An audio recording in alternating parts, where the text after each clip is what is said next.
Welcome back to this video. Hi, if you're new here, my name is Mo. I'm currently living in South Korea as a Fulbright scholar.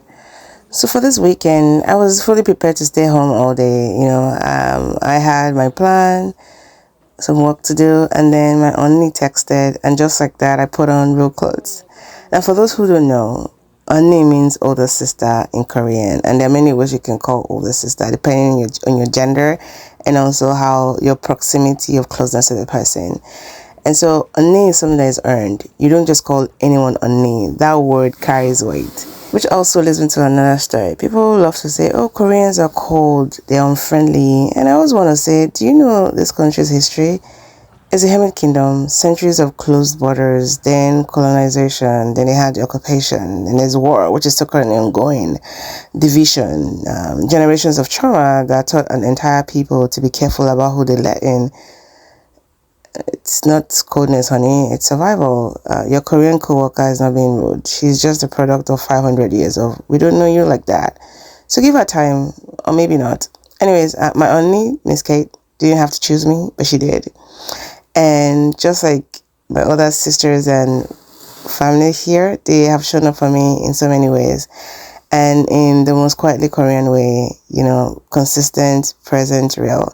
And today she invited me to the Seoul Museum of Craft Art, and I love it. The exhibition is called Dancing, Dreaming, Enlightening, and is dedicated to Korean artist Gum Ki-suk, a woman who spent 40 years refusing to choose between fashion and fine art. She built her own category. She called it fashion art 40 years ago, before anyone gave her permission. And here's the part that got me. After a rainy day, she looked at a spider web and said what wire could do, how it could hold shape, how it could carry light, how something that thin could carry that much. She took that one quiet moment and built an entire artistic language out of it, a spider web. After rain, that became all of this. Now, when you come into the studio or into the exhibit, you see all kinds of things, being done in the shape of fish and droplets. But then when you hit the second floor, the first thing that stops you is a wedding dress. It's made of wire and upcycled materials.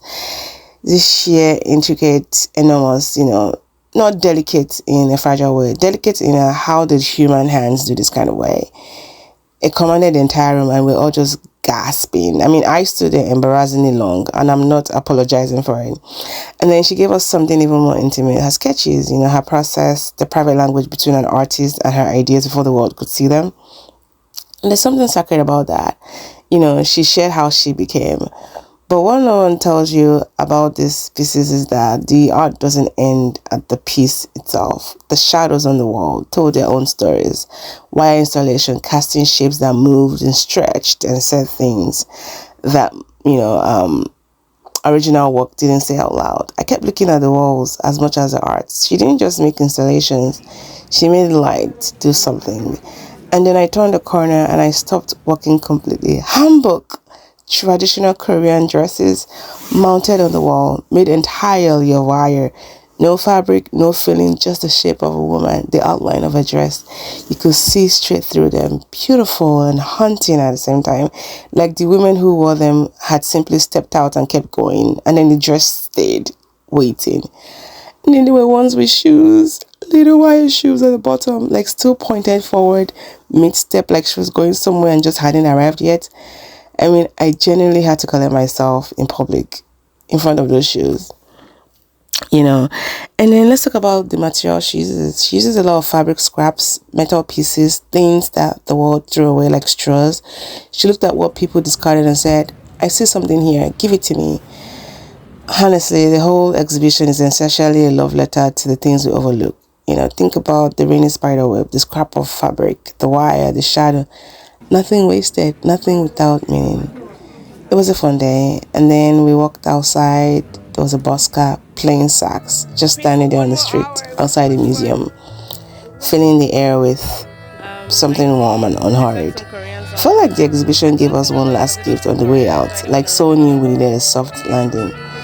And then this same one of mine had introduced me earlier on to beautiful gage. Sorry, Arumdam Gage, which is beautiful store, and it's Korean's response to a Goodwill store, if I may say, but it much more put together. You know, the items are carefully selected and they're usually of higher standard like you find in an average Goodwill store. But anyways, I went there.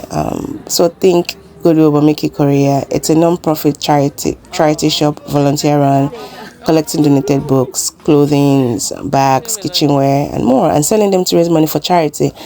They have over 100 stores across Korea. And it actually started right here in Anguk-dong in 2002. So if you're ever in Korea and you need like thrifted items, I highly recommend it. And so we ended the day exactly where it all began. I was in a philanthropic mood. I browsed and I felt good about both.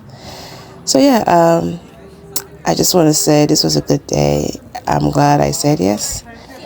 I mean, imagine me, a Nigerian woman, American as well, in Seoul, completely undone by wire hanbok and the ghost of a spider web on a Saturday. Miss Kate, unnie, kumawayo, you keep showing me so in many ways. I would never find alone. Thank you. Bye. See you guys in the next video.